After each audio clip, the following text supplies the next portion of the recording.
guys have Minnesota sports flowing in their veins. Mackie and Judd on SKOR North and SKORNorth.com. It's hard because it is disappointing that we haven't gotten past the first round, but that's not the goal. Yeah, it would be nice. It'd be great. It'd be awesome to get to the second round. It would. But that's not what we're building towards here. We're not. I think that's your narrative. That's what you guys write about. We're trying to build something bigger than that. Oh, Billy lashing out, man. Billy Guerin lashing out. So I'm going through. Was that this morning here, Dex? As he's happening like right now. Speaking right now. Yeah, his head just popped off. Some other things to add here. I don't view this season as a failure. I do not. Did we reach our ultimate goal? We did not. I'm not up here trying to say we did great and we did all this good stuff. Yeah, it's disappointing. When asked about the coaching staff and potential changes, he said, let's see here. I'm constantly evaluating every position. He's going to make a change. I'm not even close to anything right now. I haven't even gotten into that yet, but our coaches are good, he said. Notes the special teams were good in the regular season. Yeah. That's where I'm at with that, according to Jesse Pierce, SKOR North friend and contributor. Okay. Yeah, it's funny that a couple days after the Vikings season concluded, if you guys recall, Ed Donatel, we haven't made any decisions yet. Next day, trapdoor. Yeah. There will be a change. Let's just get right to the question here as Billy Guerin's talking. Should Dean Evason be fired? Yes, but it also depends on where Bill Guerin decides this team is at. Look, the response that Declan played is very interesting. And here's my response to what Bill is saying, okay? Because I understand, you know what? The regular season, there was a time where they looked lost. And then they came back and played really well. Is the regular season a failure? No, absolutely not. Is there a pattern in the playoffs that's disturbing? Absolutely. The most important thing, though, let's just start with Bill Guerin. The most important thing he has to realize, and I'm sure he does, is that he has now, the last 2 years, taken a shot. A year ago, I thought it was extremely smart. This year, he took a shot by constructing a very different team, and I'm like, okay, let's see. Because the team did come back and play well. Was Dallas, Dallas is way better. Dallas has better top-end talent, but they were very close. Those teams were very close. But Bill Guerin has to know privately, and I get what he's doing today. It's his job sort of to deflect and defend, okay? Because, it's not going to do him any good to get up there and say what Judd thinks. Despite the fact that what Judd thinks is the correct thing. And this is where, but it's true. He says humbly. What I think is the correct thing, and it's what Bill Guerin thinks too. But let's look at this, okay? You now have a string with multiple different teams and even executives of first-round exits. And I understand saying, well, the goal is not a first-round win, because it's not. It's a Stanley Cup win. But the question is, how are you going to get there now? And that becomes a very important question. And next year, by the way, because of the Suter and Parise buyouts, you are going to be down $2 million more than you were this year, and you were cash-strapped this year for the majority of the season. So what I would say is this. I'm firing Dean before I ever make a playoff run again, or I embark on one. Before I ever embark on a playoff run again, Dean is gone. Dean is 8-15 and 0-4 in playoff series with this team. He was 1-12 and 0-4 in playoff series with the American Hockey League affiliate of the Nashville Predators. So he's never won a playoff series with the AHL or in the NHL. As a professional. And the last time he won a playoff series, he was a Western Hockey League junior coach, okay? So I'm never embarking again on a playoff run with him. But that being said, I've given this a ton of thought in the last 2 days. And it's my opinion that next year you cannot go and see, this is the thing, Billy's competitive. It is going to be an issue if he pulls the same stunt of trying to salvage things again. The kids need to play. So if you think that Bill Guerin and Dean, or if you think that Dean is the best guy to develop the talent, then you keep Dean. But Marco Rossi, there is, and Phil, you covered baseball, so you've seen this exact same thing. At some point in time, sending a guy to AAA is a waste of everyone's time. Mm-hmm. Now, maybe he turns out to be great. Maybe he fails. But Marco Rossi at Iowa is really, really good. I don't care anymore. Next year is about developing players. As far as I'm concerned, you don't have to make a deadline deal. You don't have to sign a free agent. I don't care what you do for next year. Next year is all about development. And that's where if Bill Guerin continues to go down the path of, well, we're playing pretty well now, I think I'm going to go make some more trades. I'll tell you this, and I will hold to it next season. That's a mistake. So does Dean Evason deserve to be fired? Before I seriously go after a playoff berth and run again, yes. He's never going to coach another real important playoff game for my team. Does it need to be now? No, because I want somebody who I know can develop or gives my kids, and keep in mind a year ago, if I'm not mistaken, The Athletic had a ranking, correct, Dex, that this was the best farm system in hockey. Yep. Okay, that needs to start to come to fruition next year. No more veterans, no more experiments, no more, well, I think I can do this. If you're going to get to where Bill Guerin is talking about today, that's going to be done through the process of making damn sure that you are doing the most that you can to develop your kids, and some of that has to be done here. Okay, Dex, should he be fired? I think you have to make a change. I don't think you can run it back. These wild playoff failures are kind of reminding me a lot of the San Jose Sharks for years made the playoffs and had really good teams. Really good teams. Now, they got to the Cup, I believe, in 2016. And there was maybe one, if not two, conference finals, but there was numerous years in the Sharks' history where they were incredible in the regular season and they got bounced in the first round, if not second round. I think even they won a President's Trophy, Judd, in this millennium. They got bounced in the first round. Mm-hmm. Really good Sharks teams that developed their own players, made some savvy trades here and there to supplement, could never get out of it. And whether it was Todd McClellan's fault, then they hired Peter DeBoer. I believe even Daryl Sutter was there at one point. Like they had a bunch of different coaches and iterations with really good teams that could just never get over the hump. And I think the Wild are honestly entering that territory. Where now I don't know the Bay Area how much pitchforks were up in the Bay Area in San Jose over the Sharks. I don't think they were failing to get out. Pitchfork. I think there's a huge parallel there between the Sharks having some playoff problems, the Wild having now their own playoff problem where they've made the playoffs the last 3 years. I don't count the play-in. I don't count the little bubble situation in Vancouver, but you can use it still against Dean Evason. That you have seen now 3 series that have gone at least 6 games, and the Wild have wilted in back-to-back series where you had 2-game leads. They have wilted where they've won game 1 of the series. They've had statistical things on their side that usually have suggested that a team comes out on top in this series. Mm-hmm. And I think the common denominator in the melting down is the head coach, that Dean doesn't know what to do. There isn't a whole... Judd says there's some guardyism, I think, to Dean. I don't know if it's full-on guardy, but I don't know if he knows what, to Judd's point, I don't know if he knows what to do in the playoffs to make the proper adjustment. And he kind of just freezes. He kind of just stops what he's doing. Yeah. And I think there's some parallels there between the Sharks and the Wild.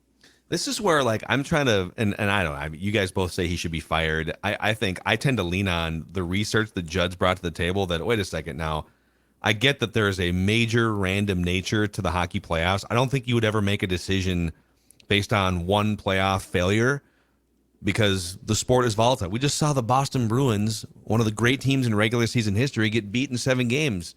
Mm-hmm. And I don't even know if it's obviously it's a collapse, it's a failure, but it's also hockey.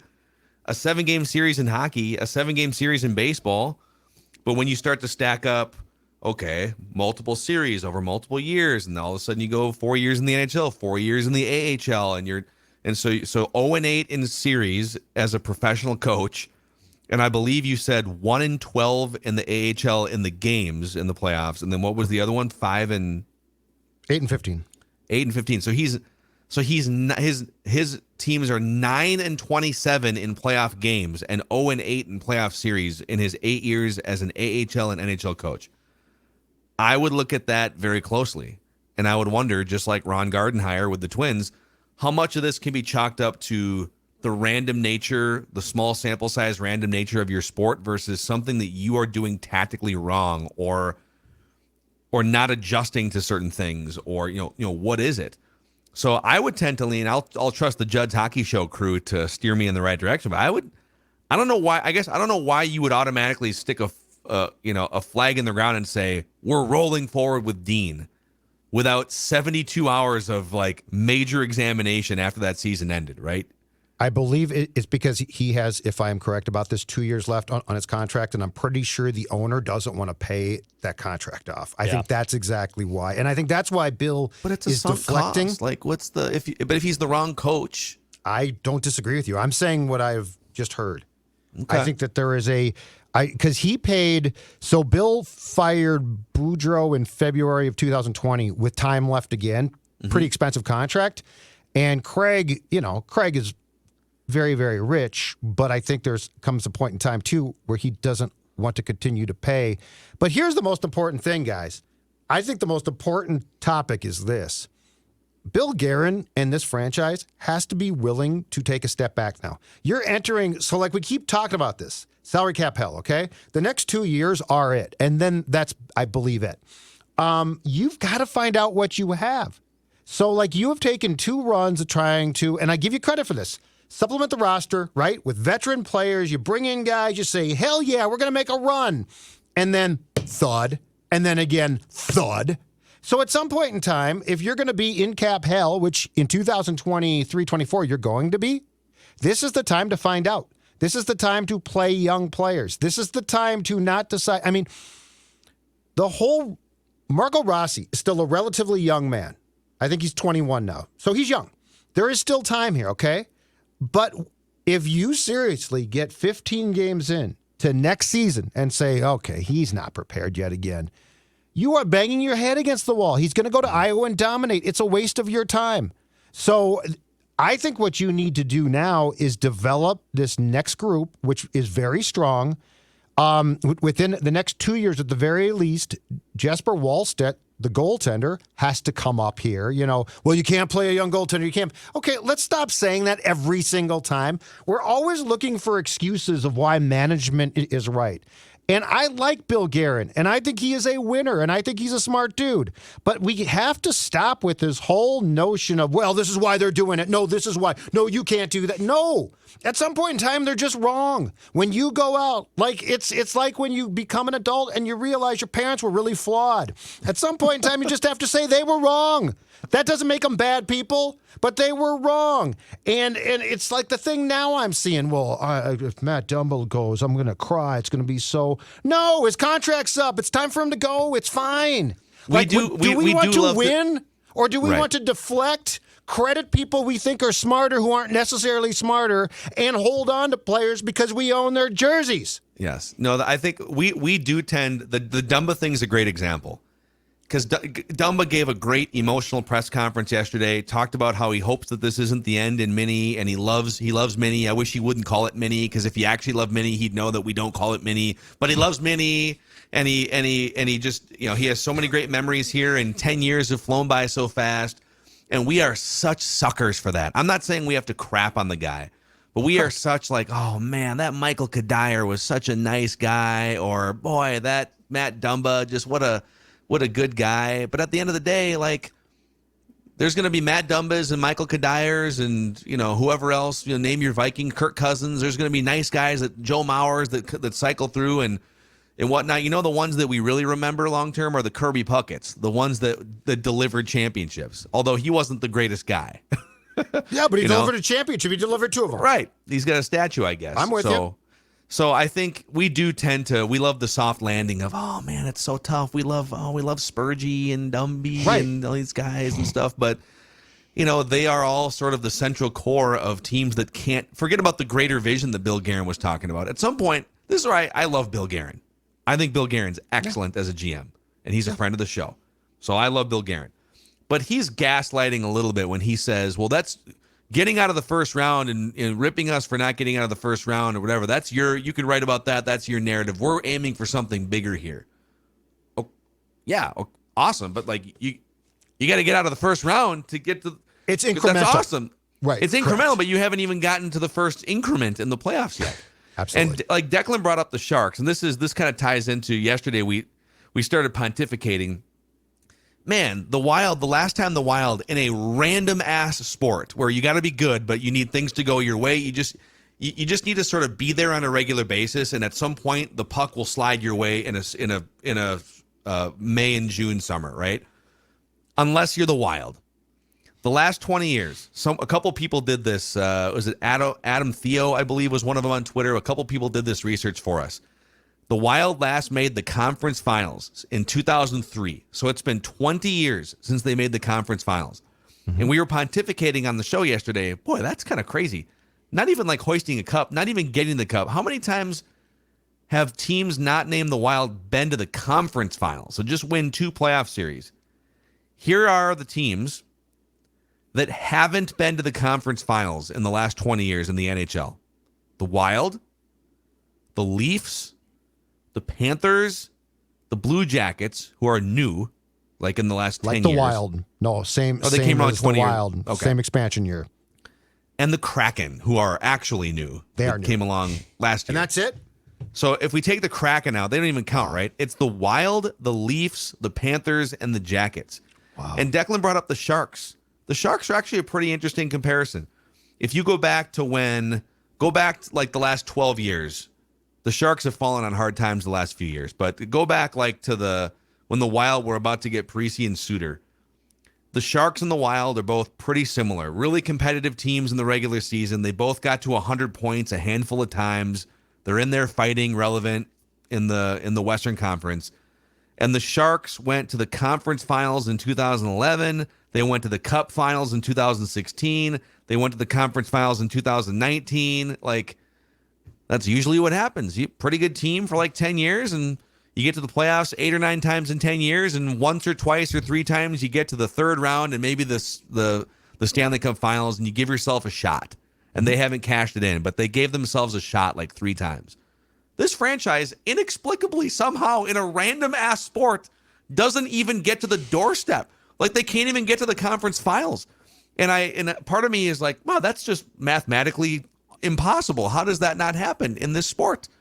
But then the other part of me is, okay, well, are the people that are coaching this team, Mike Yeo gave off a little bit of a nervous energy for a few years. I don't know what kind of energy Dean Evason gives off. I don't know. He's just nervous. He's tough to crack. Playoff time, he gets weird. Okay.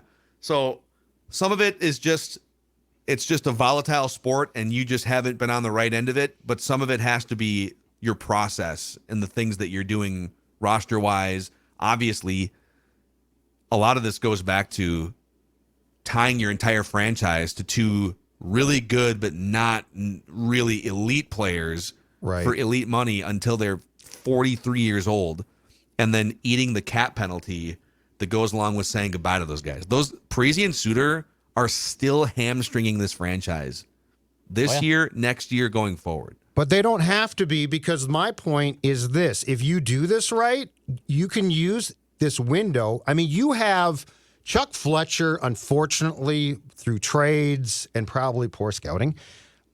This franchise was barren when it came to prospects, okay? They're not now. They're good. So what we have to look at the next year, if not 2, is developing that. So, like, if you are going to get to the ultimate goal, do not be, and I'm not criticizing it for this year, okay? But do not be trading for Gustav Nyquist next March, Marcus Johansson next March, to plug veterans in because you think... they just signed Marcus Johansson to a 2-year I have no problem with that. I'm saying guys like that. Okay. Do not be trying to supplement the roster next March. See what you have to develop, because the other thing too, and this is not bad luck. This is very, very weird. That locker room as we've discussed for a long time now, was an absolute cesspool for years. Like, it was a bad place. I saw somebody else, was it Dumba? Somebody else took a sideways shot after the playoffs were done at the Parisi, Suter days, Koivu days, basically saying if you screwed up, you heard about it, and these guys were jerks. And now I feel like it's a really tight-knit team, but it's almost too tight, and it's almost too, as I talked about on the Monday show, it's almost too much of like, when's the pizza party? When's mom going to come pick us up and take us to the game instead of, there has to be a happy medium. I'm not saying that there have to be raging a-holes, but I am saying that somebody needs to come in as a captain at some point in time in Game 5 and say, this is absolutely unacceptable. And it can't be Ryan Hartman. God bless him. He's a tough, gritty player. He lives up to the grit thing. But it's got to be somebody with some clout as well. And I don't know if you guys found it frustrating, but the more I went through the quotes from the players' exit on Monday, the more frustrated I became because we were getting all the same, it's not acceptable. We got to get past this round. Hartman had some great quotes, and they're true. But it's like, okay, that's fantastic to say now, but this is the refrain every single year. And I feel like the apologists then come up with, it started with the Blackhawks. Well, the Blackhawks are too good. You're not going to beat the Blackhawks. And I sort of bought into that at the time. But have you noticed the apologists now always have the excuse, well, Dallas had the hot goaltender. Okay, fill in the team. Well, St. Louis had the hot goaltender. There's always an excuse. And Bill Guerin, I think internally, has to be sick of that because he's a guy that doesn't believe in that crap. Phil, to what you're saying, it's a random-ass sport. It's what makes it fun. It can't always be excuse, or it can't always be 2 days after you got your butt handed to you again. Well, next time we got to do it different. At some point in time, you've got to keep changing the chemistry and things until you get it right. And I think the next attempt has to be to bring along this young crop and quit sweating Dumba being a Florida Panther. I'm fine with that. Plug in Brock Faber. Look at your options here, and let's go again. But you got to tweak it. You got to change it because at some point, because it's a random sport, you're going to get it right. You don't have it right yet. No. Woo, that therapy session presented by our friends at the Meadows at Mystic. A lot of wild players making tea times this week. See you guys. I'll see you boys there, right? Mojo, you got a nice new contract. Beers on you in the front. Call him JoJo. It's JoJo. Oh, JoJo, well, I call him not Mojo. It's JoJo. That's what I'm going to call him instead. You can book these tee times at golfthemeadows.com. It's a scenic, award-winning public golf course. Now that the weather is warmed up too, you can enjoy a cold one on the patio out there as you go out for the back nine. Pick up a few and enjoy yourself. Go to golfthemeadows.com to book those tee times. And thanks to the Meadows at Mystic Lake for sponsoring programming at SKOR North. And before we get to a random Minnesota athlete of the week here on Minnesota Sports with Mackie and Judd, let's also shout out our friends Dex at Underdog Fantasy, making sports viewing even more fun. That's right. Why don't you take some prop bets on the Twins now that the Wolves and Wild are done? Or you can, of course, mix them in, obviously, on the NBA and NHL playoffs. There's still plenty of options to make there. And the drafts. The drafts never end. You can actually draft still playoff rosters at Underdog Fantasy as you watch a slate of games. Use promo code SKOR, SKOR, and they'll match your first deposit up to $100. Go download the Underdog Fantasy app. All right, boys, I have for you a random Minnesota athlete of the week. And we're talking Wild here today, so it's a former Minnesota Wild player. All right. How Wild? Easy. I might get it. Over to Cuba. Yeah. Actually, let's see if you can get it. Let's see if you can get it. Give me 5 players. Go ahead. These don't count as guesses. Okay. All right, let's do this. Yeah. Okay. I guessed Cuba. I guessed Havlet. I think we did him at one point in time for something else. That's 2. Brian Ralston. I'll give you one more. Over to Pouliot. There you Nope. go. Okay. Now he wouldn't pick Pouliot. What a bust he was. Easy. That's the whole point of random Wild. Terrible. I don't think he's going to pick Pouliot. Terrible draft. I will now. Now you will. Yeah. Oh, good. All right. So here's how it works. I throw out a series of clues, and you guys get up to 3 incorrect guesses each before you're eliminated. You can shout out guesses whenever you want. So you can ask me questions I can refuse to answer. So we've been doing random Viking of the week for 2 years on Purple Daily. We just started doing random Minnesota athlete of the week here, and Judd is 2-0 And so I'm going to throw out clues one more time here, and then we're going to alternate starting next week. So Judd's up 2-0 on Declan has 0. I have 0. Anthony Swarzak and Kyle Brodziak are the previous 2 random Minnesota athletes. All right. Edmonton's own. This random Minnesota athlete, this random Minnesota Wild player, we'll say, hails originally from Ontario, Canada. Nails it down. Yep. He's from Canada. Really narrows it. I'll take a guess. Okay. All right. This random Minnesota athlete played 1,333 career NHL games. I'll take a guess. Oh, I swear to God. Wes Walls. I did this last week. If he gets it, I'm going to be so I pissed. feel like you guys have guessed. I feel like one of you guessed Wes Walls, even on the Twins one. Every week you're just going to guess Wes Walls. 100 career playoff games as well for this random Minnesota athlete. This random Minnesota athlete owns and operates a ranch in Texas where he raises and maintains many species of exotic animals, including wildebeest. Brett Burns. That is correct. Yes. Still active, by the way. He's still active in the playoffs right now. He's I engaged think. with Carolina right now. They just He advanced. loves his snakes. He loves his snakes. Did you know he made his acting debut with a 2-episode role in season 6 of the show Vikings as an ambitious raider named Skane? I'm not surprised because dude has facial hair for days. That's right. He had, Declan's he not had taking this well. 5 assists in the Declan first is round pissed. of these playoffs. That Declan's pissed. I don't like it. He didn't like it. What don't you like? You sniped it. I can't believe you got it that quickly. I'm just pissed. He loves the snakes and the alligators and all that stuff. He's big into that. I feel like it's going to be tough to beat Judd with some of these. I think he had a bunch of snakes and animals at his place when he played for the Wild in Woodbury because it started here, I think. Is that legal? Yeah. Snakes in I mean, Woodbury? he's rich. He probably could afford to pay somebody off. If not, I don't know. I have no idea. Here's $50,000. Don't say anything about my snakes. Yeah, they're all loose. Amazing. I did All not right, well, know that there he it bought is. a place in Texas, though. That's interesting.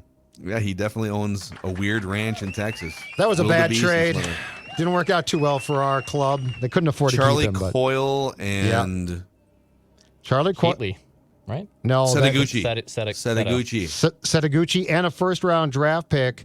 I think it was the 28th pick in the draft, something like that, that Fletcher used on a kid who had one problem. He couldn't skate. He was a really bad skater. All right, guys, here we go. They drafted a guy that skated like Mackey. Hey, Mackey! He's hanging out on the boards. I'm coming, Hell guys. was his, what the hell was his name? I knew it for a long time. Seto too, man. We'll Too teach him to bad. skate. Don't worry. He's like that kid in Mighty Ducks who has a howitzer for a slap shot. Oh, yeah. Just slide Fulton. him out. Just slide Fulton out to the blue line. Fulton Put him on the scared power me, play. though. Fulton scared me. He was a badass. All right, there you go. There's your rant, Judd, with an early 3-0 lead here in a random Minnesota athlete. We're gonna do that every week, and yeah, thanks for hanging out with us here. Good therapy session, boys. Minnesota sports with Mackie and Judd.